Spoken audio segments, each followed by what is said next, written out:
Okay, the next movie I'm reviewing this week actually wasn't even screened for critics. But what has two thumbs and actually is going to review this movie? No, not Ebert and Roper. This guy. Lucky for all of you, but not lucky for me because I had to see this. I don't go to screenings like most movie critics do, obviously. I just see a movie and review it on here. And that movie I'm talking about is a WWE produced 12 Rounds starring WWE megastar John Cena, who you'll remember did one of the worst movies of 2007, The Marine.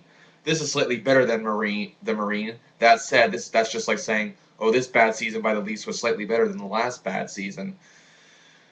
Now, this is, obviously, too, is now an early candidate for the worst film of 2009. While some of the action scenes were actually well done, the movie as a whole is just hollow and has nothing to offer with practically zero redeeming value. I walked out of the theater thinking I just sat through almost 2 hours of something, and the minute I get home, I would have forgotten about most of it. Being a big wrestling fan, I admire John Cena's abilities as a wrestler. That said, unless your name is The Rock, you shouldn't be starring in any film, in my opinion. I've watched Hulk Hogan, at best, have one mediocre starring role in his entire career. I've seen people like Terry Funk, Jesse Ventura do well in supporting roles, and Roddy Piper do all right in some of his movies, but never achieve anything overly special in terms of success. I think if a wrestler chooses the right role, he can really run with it. All this is Cena collecting more money, not really caring about the plot or the script or anything else for that matter, and that's that. The plot revolves around Cena, who plays Detective Danny Fisher, who is the one to capture a very dangerous high-level criminal by the name of Miles Jackson, played by Aidan Gillen, a respected character actor from Ireland, who is trying hard here with what the script gives him, but really there's nothing he can do even in his best day. Jackson's girlfriend was dumb enough to try to escape, and she got hit by a car and dies. So, of course, he blames Danny, and not the fact that she's a complete moron. I guess in the realm of action film, I suppose it makes sense, but this film just does not, it's just so bad, it does not excuse that cliche. A year or so later, Jackson escapes. He captures Danny's wife, Molly, played by the beautiful Ashley Scott, who is nice to look at, but her performance leaves a lot to be desired and is very uninspired. Sandra Bullock in Speed, she is not.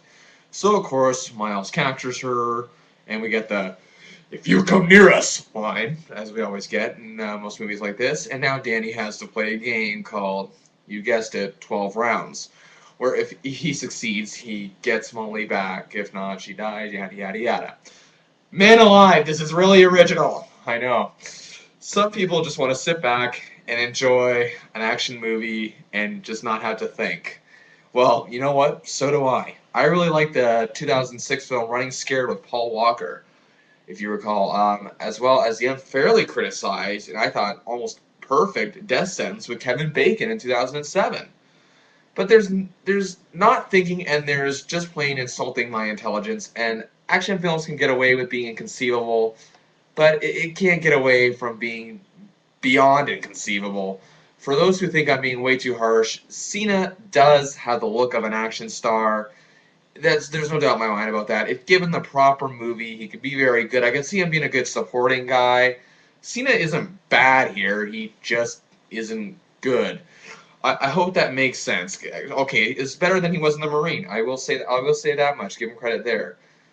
But yet was so much anticipation, obviously, from diehard John Cena fans. Obviously, because I don't think that what kind of movie it was really matters. They just think John Cena is in a movie.